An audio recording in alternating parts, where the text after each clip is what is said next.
maNazaretha engcwele ngibingelela isihlalo sasezulwini namakhosi, ngibingelela abefundisi baleli bandla, abavangeli, abashumayela, abakhokheli, abaphathi nehamento engcwele emhlabeni nasezulwini.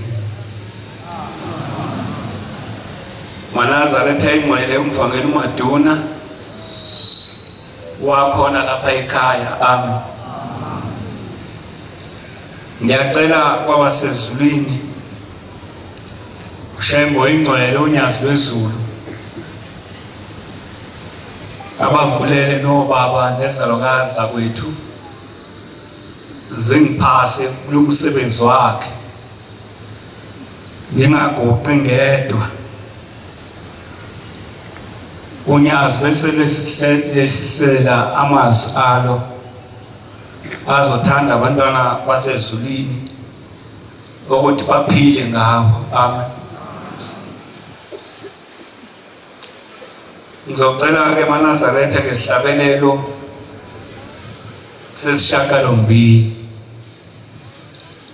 bangicele isibindi sasezulwini sokukhuluma indaba yasezulwini. Amen.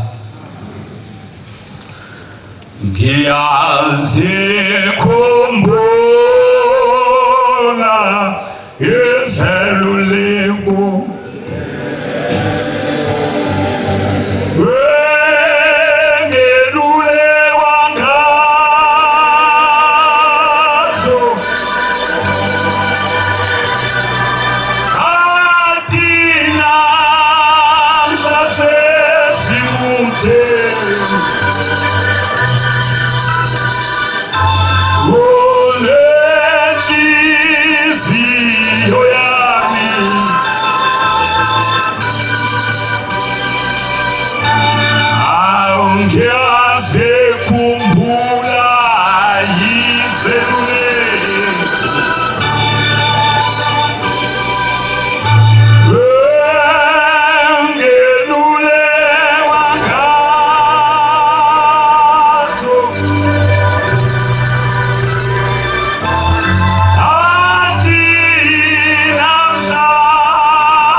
abangcwele basezulwini ubangcwele nami indlela engizohamba ngayo ngalolu suku lwanamhlanje usuku lwesabatha umkhosi omkhulu wentethelelo. Amen. Ngiyakhumbula ke baNazaretha wabasendulelayo ababekhona obaba bekhuluma lezi ndaba. Indaba yalapha ekhaya ayipheli ikhulunywa imihla ngamalanga. Amen. Noma ubuyizwile eminyakeni edlule yayethi mayikhulunywa kube indaba entsha endlebeni zethu. La ngiqonde khona baNazaretha ukuthi uShembe uvela kude baNazaretha. Nala esilande khona abanye bethu asifisi basiphindele sibuyele kuleyo ndawo asikhipha kuyo. Kodwa njengoba ngiguqe lapha namhlanje ngicela ukuba ngingagudluki emthethweni yakho uShembe ayibekayo mhla edala leli bandla uthi ma uShembe esuka eNtabazwe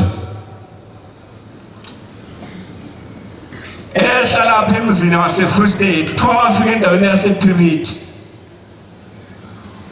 washumayela kakhulu lapho wase kuphenduka indoda yakwaMlangeni eyayikhonza eWesile. Le ndoda yayisiqala emlandela uShembe. Shembe lebeyitshelile ukuthi uJehova umbizile kulaseNatali eMpumalanga. Amen. Wasebenza nale ndoda wahamba wayibhabhadisa ngezandla zakhe. Sikhuluma ngoBombela ngoba kulesikhathi esikuso sihleli noBombela. Amen. Wayibhabhadisa ngezandla zakhe wayeseyidoba yaba umshumayeli. Umsebenzi waqhubeka ngoba wayekhanda leli bandla ekhandela thina isibhedlela sasezulwini. Amen. Ekhanda izulu sithi sihambe emhlabeni sibe sezulwini. Amen. Wathi mayehamba uShembe ephikelele ebheke kulaseMpumalanga eNatali wafika eMsizini lapha afika wahlala khona. Waphela unyaka yayisemkhumbula le ndoda uMlangeni yamlandela ngemuva. Yathi mase ifika eMsizini naye uthi hawu mntanami usufikile athi baba. Wasethi hawu mntanami ngiyabonga njengoba usufikile ngoba inhloso yakhe kwakuthi abone uShembe amtshele ngenqubekelo ukuthi ihamba kanjani njengoba wamshiya eqoqa isizwe esibizela uNkulunkulu. Amen. Wayesethi baba sengicela indlela ukuthi ngiphindele emuva. Wathi cha mntanami ungabusaphindele emuva kodwa ngiphelezele sihambe siye kwaZulu. Ngoba kwakhona indoda yawacebekhulu yafika athi baba ngicela uzongishadisela indodakazi yami. Wayesethi cha mntanami awukwazi ukuthi ubuyele emuva asambe senze umsebenzi kaNkulunkulu. Mawenza umsebenzi kaNkulunkulu udela yonke into. Udele nabazali bakho, udele nengane zakho, udele nesithanda sakho sithandako. Udele na yonke into ekhonzile phansi komthunzi welanga. Nangembala wahamba lithi indaba mayixoxwa ngaleso sikhathi kwasekukhona uMnqayi noAmos Mzobe. Wayesethi manje bantabami ngoba la sekukhandekile ibandla. Wayesokuso isikhathi sokuthi manje ngigcoba abafundisi bokuqala. wahamba nabo gibela phezu kwentaba ngaleso sikhathi inhlangakazi wafika wabamisa labafundisi ababili wayesebiza amadodana akhe ilanga nenyanga yesulu wathi namhlanje ngiyadoba abafundisi bokuqala nabantwana bami ngiyabadoba ngibamise phambi kwenu ngenzela ukuthi bazoniphahla uma kufika isikhathi sokwehluleka kulo msebenzi bayoniphahla uma kufika isikhathi sobunzima kulo mhlaba sengididekile digula bayoniphilisa bakhona bayigcwele nangembala wathatha amafutha thiwa wabadoba labefundisi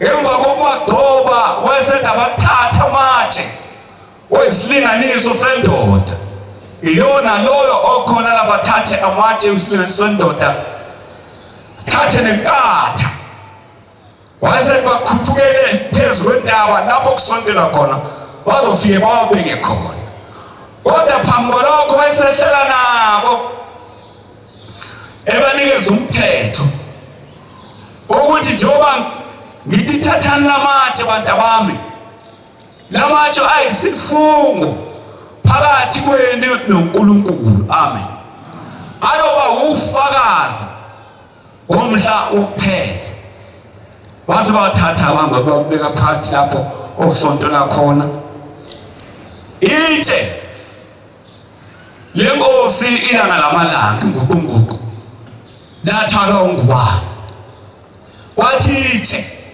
lenkosi inyanga yezulu lathaka unene lo msebenzi kwathi mayeseqeda ukuthi ababeke lamatshe wayesethi manje sengikhanda incwadi yomthetho waleli bandla namathikithi womthetho waleli bandla amathikithi ayethathwa ngalezo zikhathi wathi wayokhokha osheleni abayisihlanu wathi le ncwadi lena umuntu nomuntu wakuleli bandla yomthetho iyoba incwadi yokuphila kwakhe kwaphakade njengoba bephuma khona namhlanje kuseni u14 incwadi yomthetho waphakade eyamiselwa yilona lo oze isifungo phakathi kwaleli bandla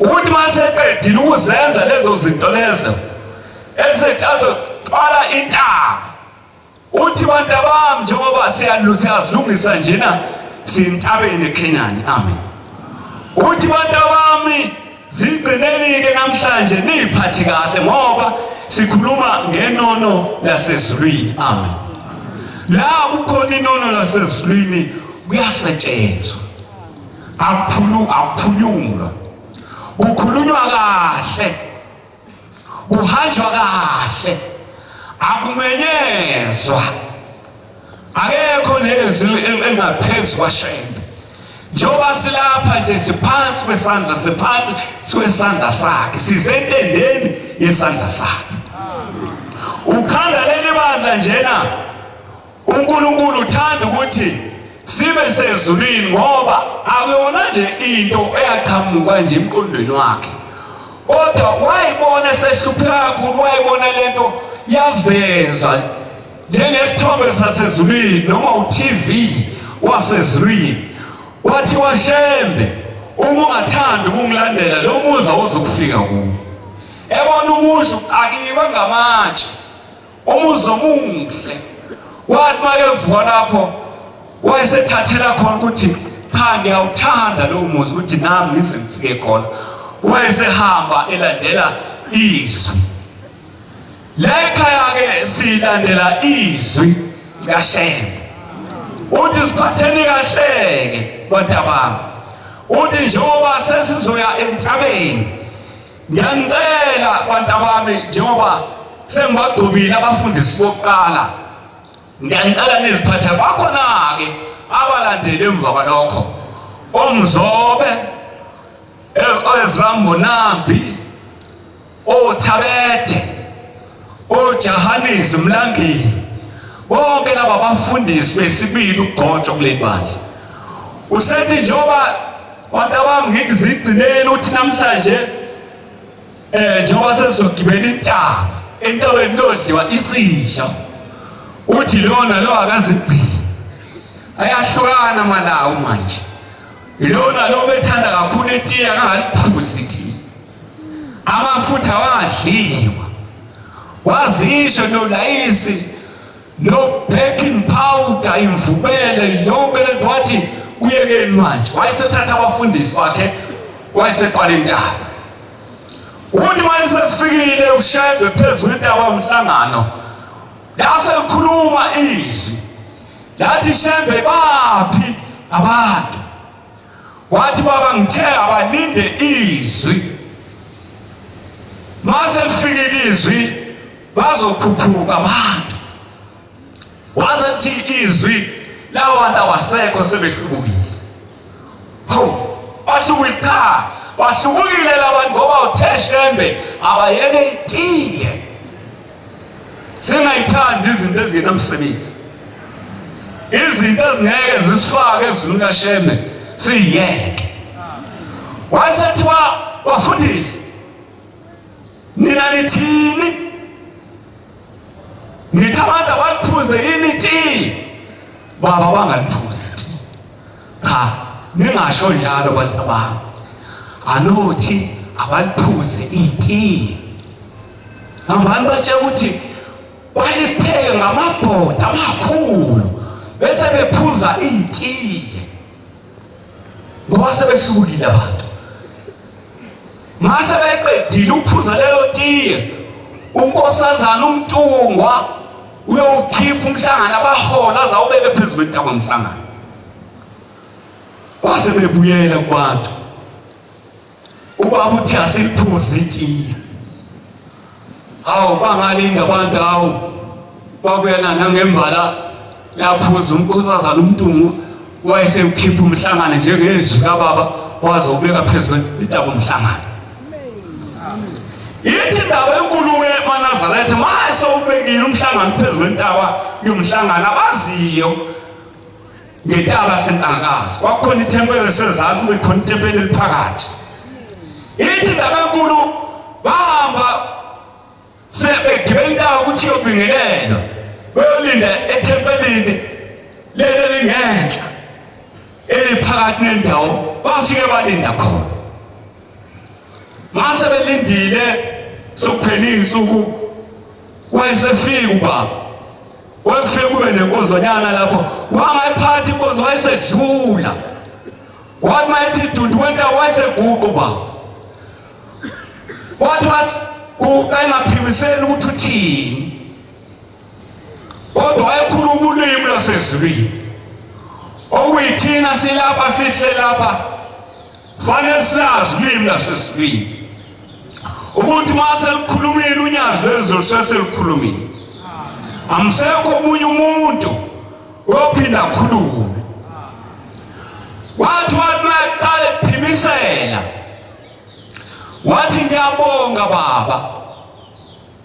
Umkhonto obucijile ufuna ukuphebeza, ufuna ukuqeda ngelanga uphebezile. Bakhona abantu. Wathi uyabonga. Impendulo ngiyitholile ngiyabonga baba. Umkhonto obufuna ukuqeda ngenkosi ilanga lamalanga uphebezile. Wayesekhuphuka nabo abantu. Wayesethi abaphezulu kwentaba yomhlangano. Wayesehlukanisa uShembe oyingcwele. Wayesehlukanisa. Wathi bonke laba abalindile bashone ngapha. Wana laba abangalindile bashone ngapha. Ngoba leso sikhathi somhlangano isimali sasidliwa phezulu kwentaba yomhlangano. Baba ingcosana kakhulu abantu abasidlayo. Wayesehlona sathi ababuye ngapha ababuye ngapha. wathi nani makhosazana ngoba ndisidle isidlo phezulu intaba emhlangano buyani ngapha. Babuyela laba abangcwele abadle isidlo. Wayeseqala ubaba ebageza geza laba abadle isidlo, wathi nina abayifundisi niyogeza amakhosazana. Emva kwalokho wayesephuma ubaba mkhulu wabashiya bonke abantu wahamba nalabo abangabanga izedeleli zalamazwi. Wathi wayehlana abeshonela lapha ebheke emaseleni, wadlula abantu basala beziginqa, basala bekhala.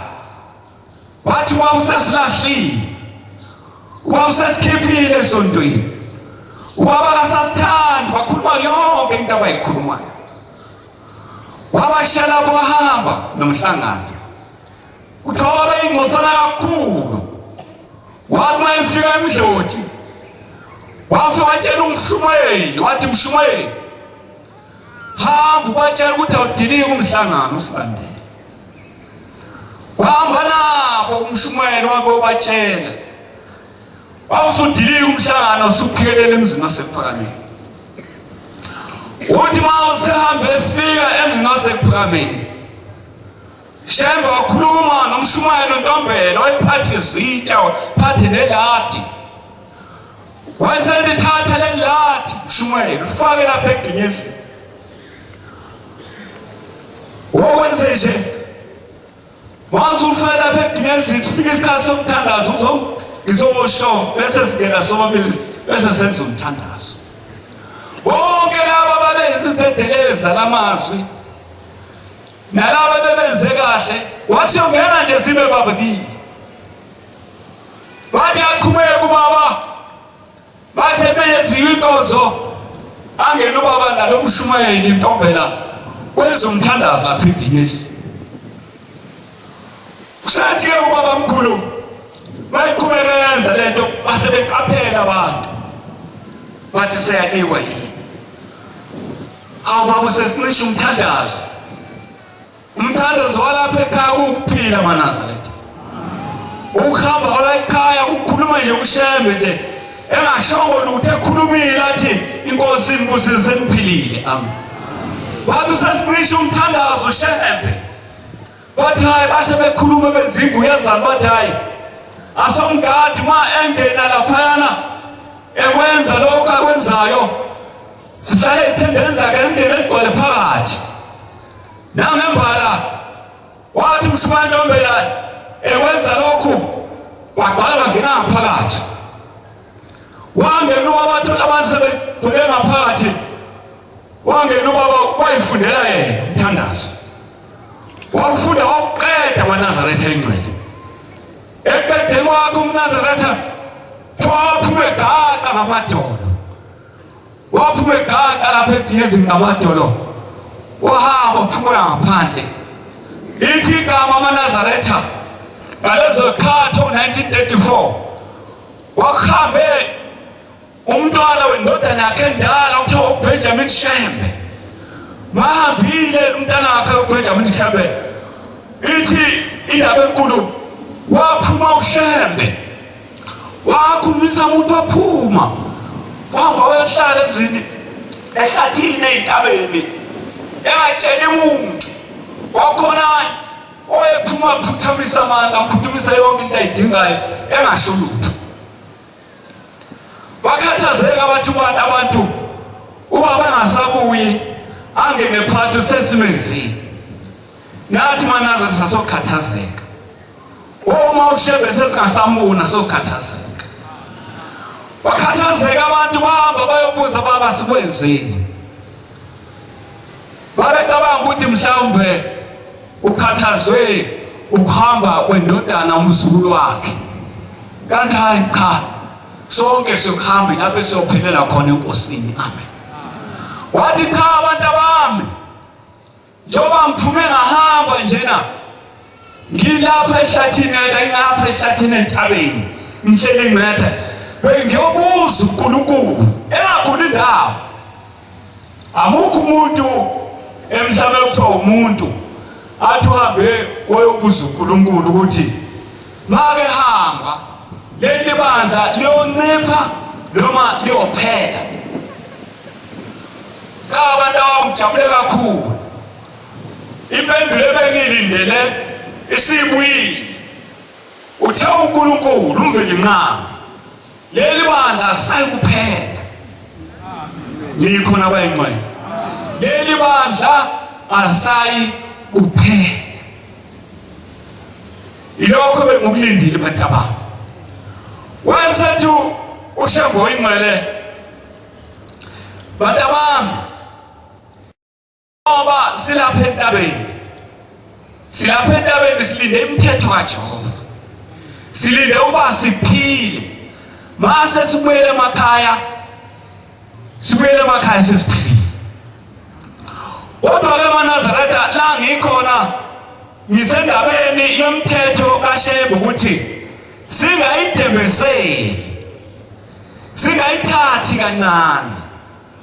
Ngoba ngikhathi zonke iyona esifaka isikhiphe engozini.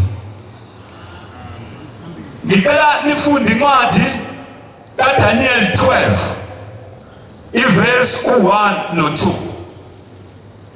Uthi uShambe ngalezo sikhathi ngithe ngiyobuza abantu bami uJehova sengiphendulile. Abantu bami ngibone nabafundisi bami nabantu kababa bengafikile ekhaya. Uthi umfundisi wami ngimbonile ubengasembethela utho. Uthi ngizabuya ngathatha ingubo ekhonimendeni lami. Khona ingubo nje yami ngize ngayomnika yona. Kodwa uthathe itshe walijikijela. Kuthiwa iso kababamkhulu laselibovu. Wathi mshayile umfundisi wathi ngithe ngithi ungani lapha ngafikile ekhaya. Wathi hayi lemithetho yakho Shembe esidalela ukuba singafiki ekhaya. Uthi athandi kulandiseni ukuthi babekhuluma bonke abantu bengafuna ukuzwa benentukuthelo. Yini nababa izedeleli zalamazwi. Umthetho la ehliselwa amasabatha onke phakathi kwalomuzi. Uthi ngakho uthi babehlabelela bathi besilizwile webabamkhulu sehlulwa ukulenza. Besilizwile babamkhulu sehlulwa ukulenza. Basafikile ekhaya beumhambuma. Ingasekho indlela yaphambili ingasekho indlela emuva. Nathi ke njengoba ngilapha ngizoyikhokhela bangcwele ukuthi nani sikunikhokeleke ukuthi lona lo owenze isifuko ame esifungweni sakhe. Wakhona bayingcwele. Wasethi-ke lalela bantu bami sengiyaba njengomakoti. Sengiyanabela njengomakoti. Wathi kukhona umkhokhela ngangimthanda kakhulu. Ngamkhokhela lo mkhokhela ngamshumayeza. Uthi wayeseyiyeka yonke into ekade yenza. Kodwa kuthe phathe ngambona sekuyo leyo nto. Uthi sengathi-ke manje-ke akenze kakhulu. Angathi bayiselahle sengena esigodini sosizi. Esengena esihogweni athi ngenza kancane. Sengaze ngilahle pho. Wathi nawe ntombi yalala nediye kodwa wakhuluma lela gama elaqoshome kakhulu. Wathi nediye walala nediye lalodwa. Akangalala nediye lodwa akalala namakhulu omantiye. Angathi mayiselahla athi baba wangilahla ngilala nelodwa nje. Analala nomlungu. Akhala athi hayi wedwa lo mlungu. Athi baba baningi begcwala ibhafu. Baba baningi lebulale na. Wanalobulalayo. Wathi mathi hayi ngibulele nje umuntu oyedwa nje bengicasuli ngabulala nje lo muntu oyedwa. Uthi babulala abaningi ngoba awuzufika ekhaya nochapha inhlamba akayichapha wayesaba aba yonke imisebenzi esiyenza phansi komthunzi welanga namhlanje nginabela njengomakoti bantabami wathi kodwa loyo owenza umsebenzi omuhle akawenze kakhulu ngoba umvuzo wakhe kubomi bakhe bokuphila okuphakade la siyakhona ufundele incwadi ngaleso sikhathi uyakuma uMikhayeli isikhulu esikhulu esimele abantwana babantu bakhe ngaleso sikhathi siyakuma isikhulu esikhulu uMikhayeli esimele abantu bakhe kothi sibe khona isikhathi sokuhlupheka kothi sibe khona isikhathi sokuhlupheka esingazange sibe khona kumuntu nomuntu yilokhu kwaba khona isizwe kuze kube yileso sikhathi yebo kothi ngaleso sikhathi abantu bakho bakhululwe bonke abafunyanwa belotshiwe encwadini bazokhululwa abafunyanwa belotshiwe kule ncwadi engikhulume ngayo ngathi ubomi baphakade abaphuma uyona esifungweni sika-14 funda uyakuthi abaningi babo abalele othulini lomhlaba bavuke bese bevuswa abanye ebomini obungapheliyo abanye ekuphileni okungapheliyo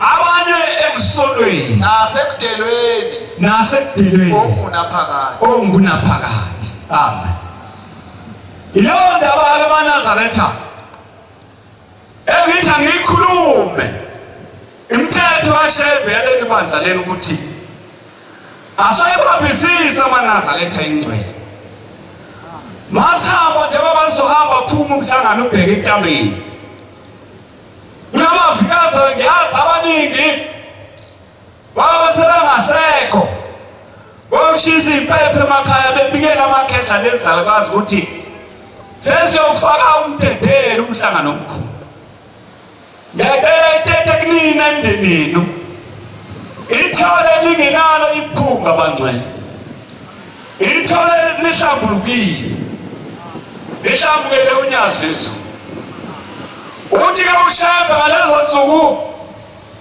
banazaretha ingcwele khuluma nenkosazana umtunga uthi mntanami uyathanda ukubona umuntu engene ezwini uthi mphezele mntanami uyobona umuntu engena ezwini wabebheke emzini wasenelisiwe uthi umthathu akangenanga ezwini uboshiwe kodwa umthandazo wakusuzwa-ke sokufanele nje semfaka ezwini waboshola ukuthi wadla ingaqamazinyo yendodakazi yakhe yayisiqumuka indodakazi yakhe yayisihlubuka ekuhlukweni kwayo yayisigana umuntu ongakholwa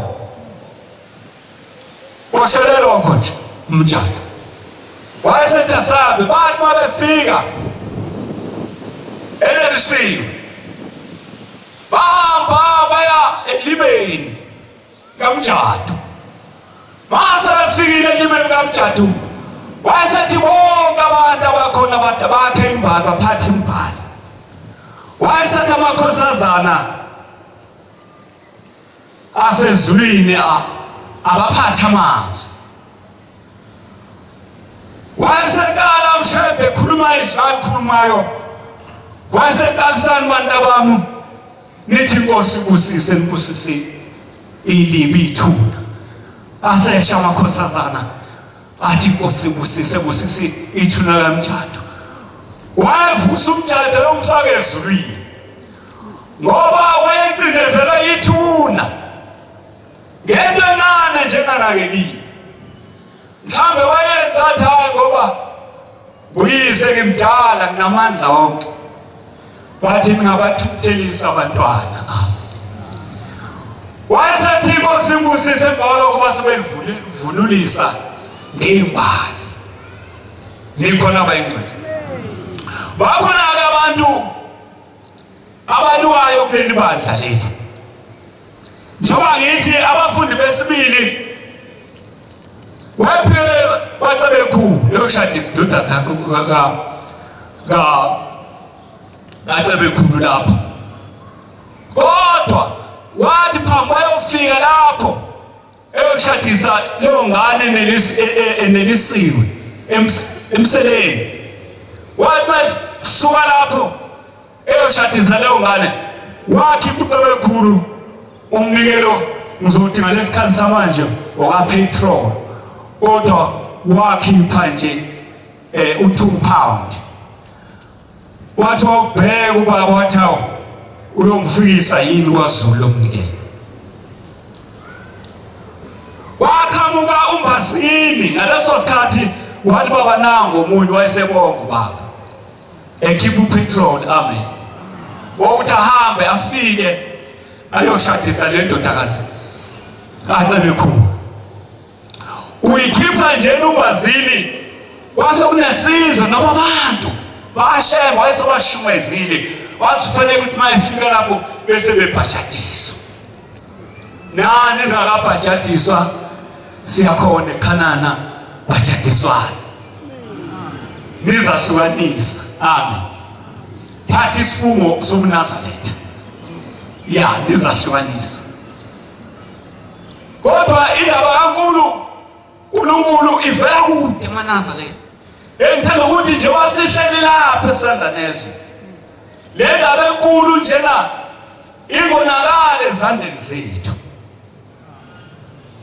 singayibhimbisi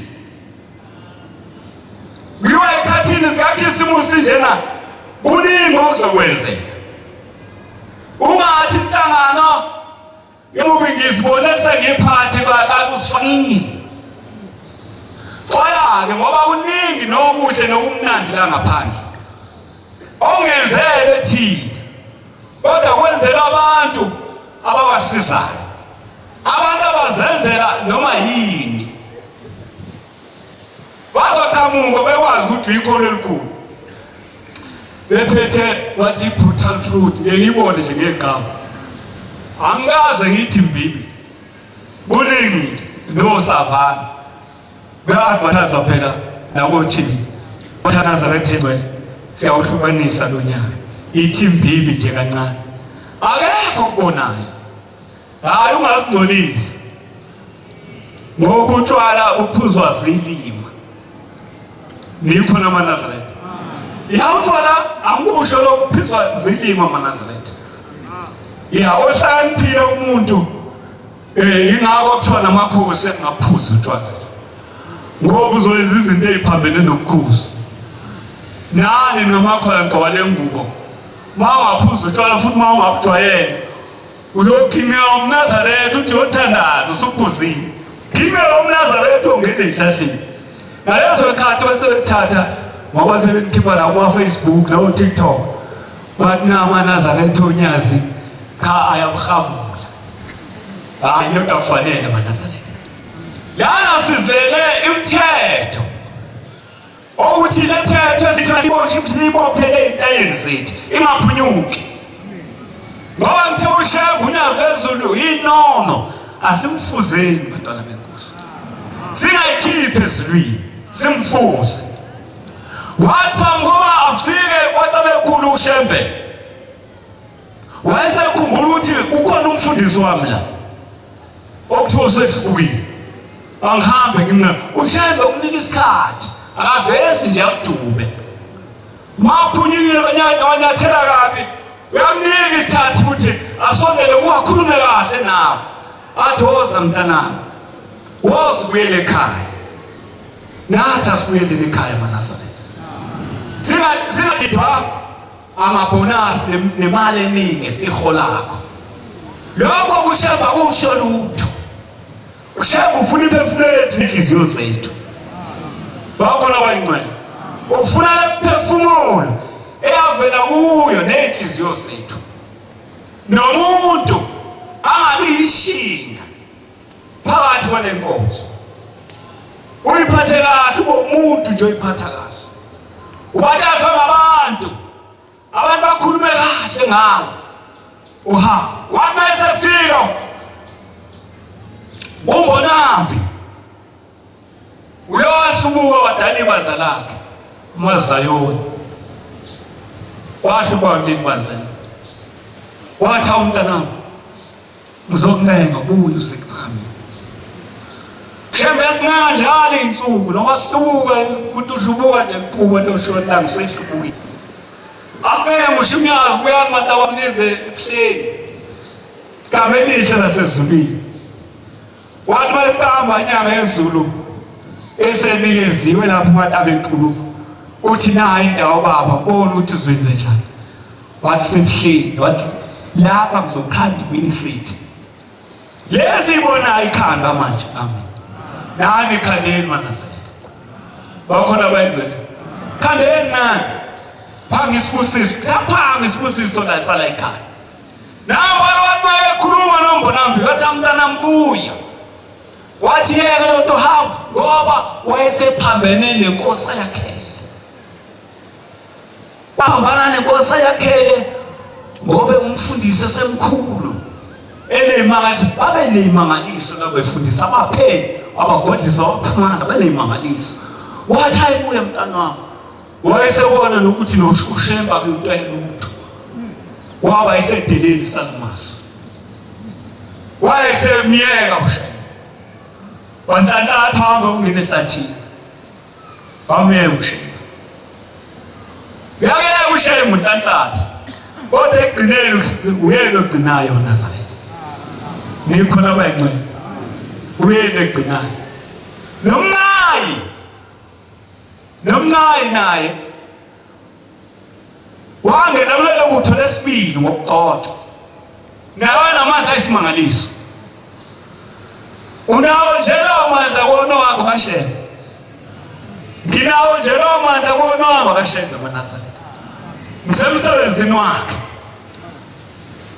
naye bathi basephendulile abantu lapha entanza semnambithi kolenge lapha yana umnayina washumana waqeda abantu bathokoza ngaye baphiliswe enzela yonke into base basondela kuye bathi lalela lapha wemfundisi thina simbonanga uShembe wena usiyanga ukuthi asamthina sibona wena ukuthi uwe uNkulunkulu hayi akalento asephakameni khohlwe yiyo lento le thina sithanda wena uNkulunkulu wethu yangena waninto mabe Jehova ngento ethizo uyithanda ingene kodwa wayethanda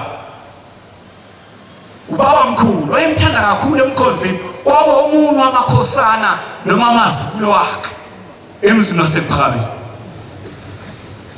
wayethe hlubuka phinda ayisona abuyele enkosini ehlubuka isona abuye enkosini imthetheleni inkosi ngoba inkosi iyathethelela nikho labangcini wazohamba lapha ehlubweni wakhe kodwa ngoba waba nenhlanhla wazala ngamathambo akhe ayotshala kwabheka bezayo esahambile ngoba emthandeleyo uShembe nje usikhethile usithandele izulu nikho labangcini ingakho ngithi yonke lento le lapha ingabhidleli ezandleni lethu ngokuba izedeli zalamaso waba nomzobe uAmazumzobe naye wathi bamkhulu hamba noNgubane wathi ngikhumbula ingane yami lapha yana ngiyacabanga ukuyile ikhathi njengamasabatha wathi mayisefikile lapha abantu bayebe babakhulu kuleli bandla angithanda ukukhulu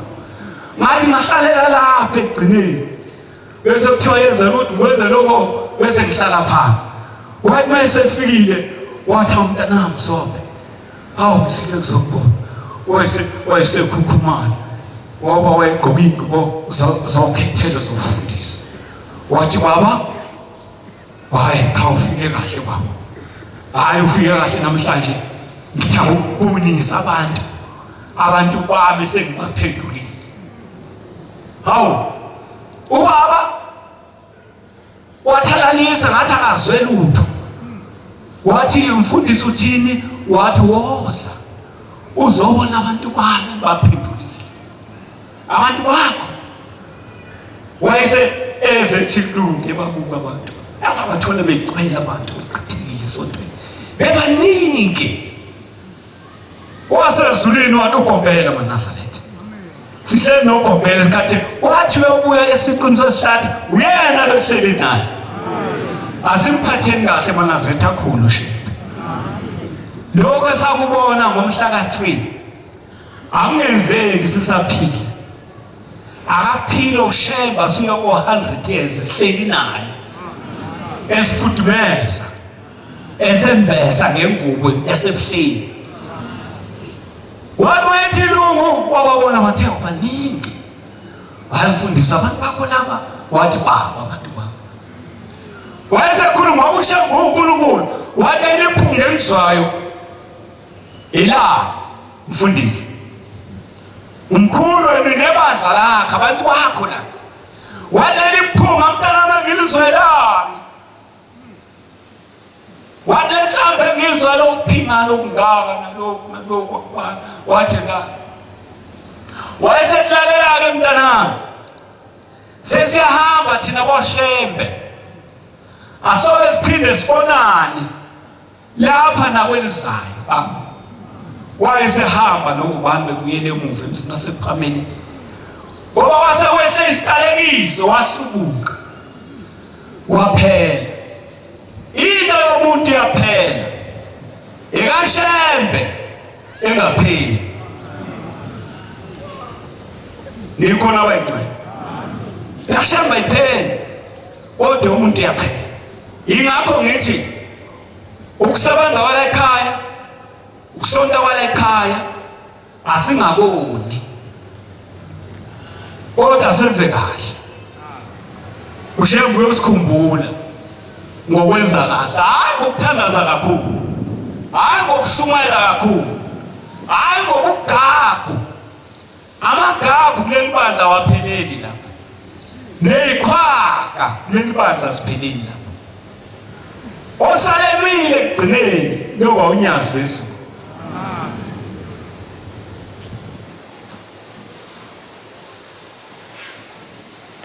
Nanti lezi yeah.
Njalo indaba maNazaretha simenyiwe, simenyelwe izulu. Amen.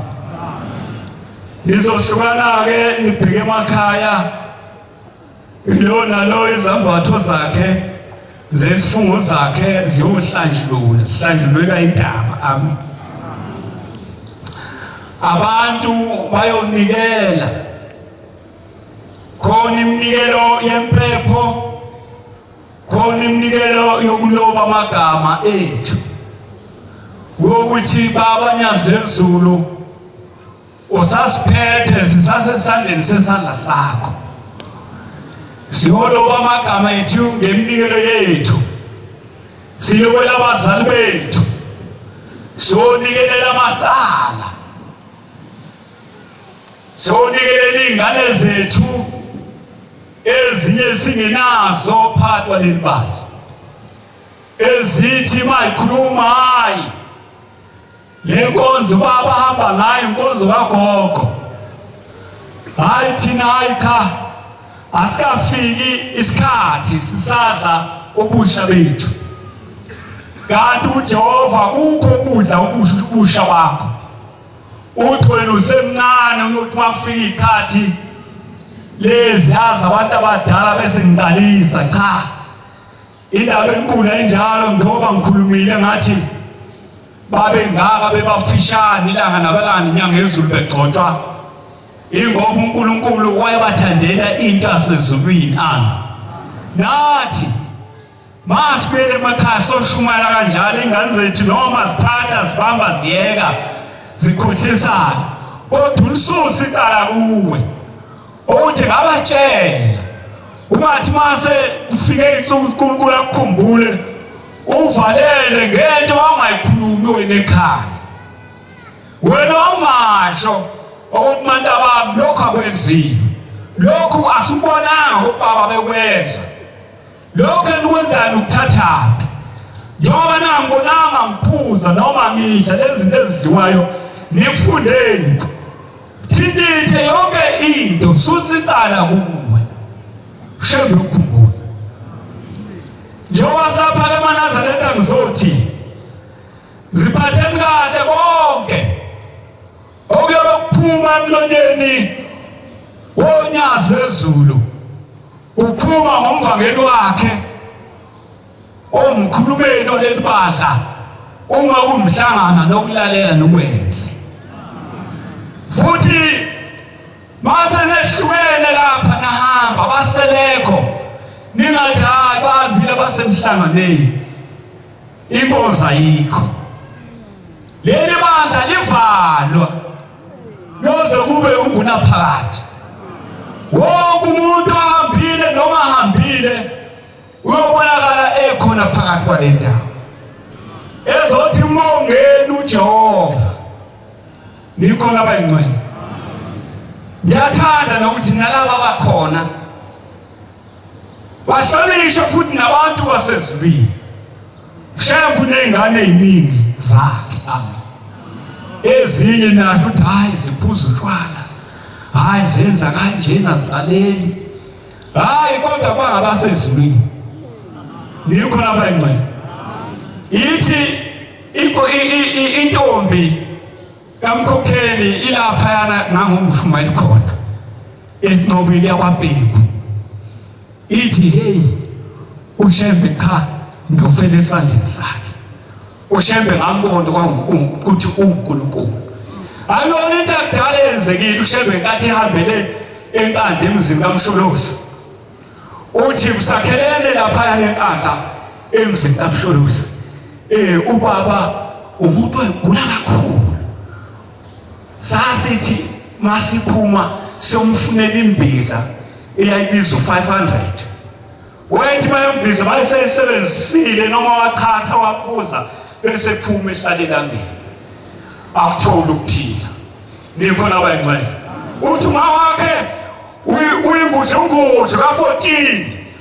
Uthi lapho wathi Masho babathi ayiphumi imgidi kwanje kuyogida uthi waphuma uma wakhe wafika wangena olayinini wagida uthi insizwa uthi uma wakhe wayengazi ukuthi noma insizwa ayibonayo ukuthi zayihleli laphana zihamba ngecathulo ziphuza uzibonza ukuthi hayi zimahasimani wathiwa hayi zase zimqheba eselayinini zathi wenkosikazi wena wozala wathi hayi ubiza wena shona wathi ayonhlanzi laba bayakubiza shona kubo uthi wayesephuma egijima inkosikazi ibincidebusayo yafika iguqa phambi kwalensizwa zasezulwini zathi lalela nkosikazi yini ekuhluphayo wena uhlushwa yini ekudlayo ekuhluphayo wathi hayi cha niyahlupheka impela ubaba ugula kakhulu wethi ma ingekho imbiza esimpha yona akaphume endlini ugiqika lo mbhede laphana ugula kakhulu mayiwathi setilalela-ke manje uthola amafutha ngiyacabanga ukuthi amafutha ayewasebenzisa kodwa wangakakhulumi unhlanzi amen wangakakhulumi baphi abasezulwini bathi lalela uyothola amafutha uthola amanzi uyothi mayaqeda ukuhlamba amanzi afudumele kugeza umzimba wonke bese umgcoba iy'nsuku ezisikhombisa noma ey'nhlanu noma ezisikhombisa ukufa kuyophela kuyohamba eseyihlula kadokotela wahlula inyanga nikho lamaNazaretha uthe ushengunkulunkulu uthi sahamba sakwenza lokho wakushiwo onhlanzi uthi nanamhlanje kwabuyaphila nikho lamaNazaretha ilokho fanele sikusho ilokho fanele sikusho sithi ushembe unyazi lomzulu lonkulunkulu asikuhlonipheni maNazaretha okwala ekhaya sihloniphane futhi sisodwa singazithwali unciphe ngaso sikhathi unciphe wakhupha umkakhe mangigqokele njalo uvula amaphini embolweni umva wani ongazi ukuthi umva ngize ngizisho pho hayi ngumfundisi mina ngimphethe ngize ngizisho wani ongaboni umfundisi wani ongaboni ukuthi umshumayeli umkhokheli uzobona abantu ukuthi uyinonto nikhona abayingcwele hayi asaleni onyazini liphethe yonke into esingakhuluma kuze kuse maNazaretha sikhuluma indaba yala ekhaya kodwa ngoba ngila ekhaya kwathi ogada lesikhathi wothi uma usushumayela ugada isikhathi ngoba sishumayela esikhathini sabanye abantu behlala bheka isikhathi kwathi ufuze sengisendaweni ethize ufuze ngabe ngizithi bese uhlumula abantu manje angithandile maNazaretha ngibani uhlumuke kodwa ngithanda ukuthi nime njalo phambi konyazi lwezulu amen sizokwazi ukuthi sonke siphile inkosi busene kuzweni inkosi busise ukuphakama kwabayingcwele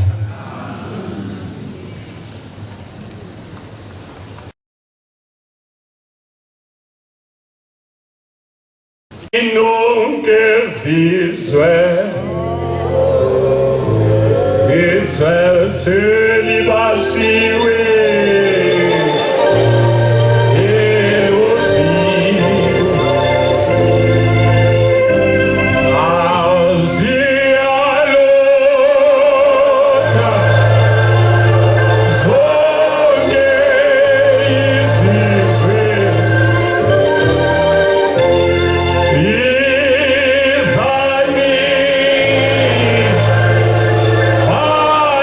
Dear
emgceni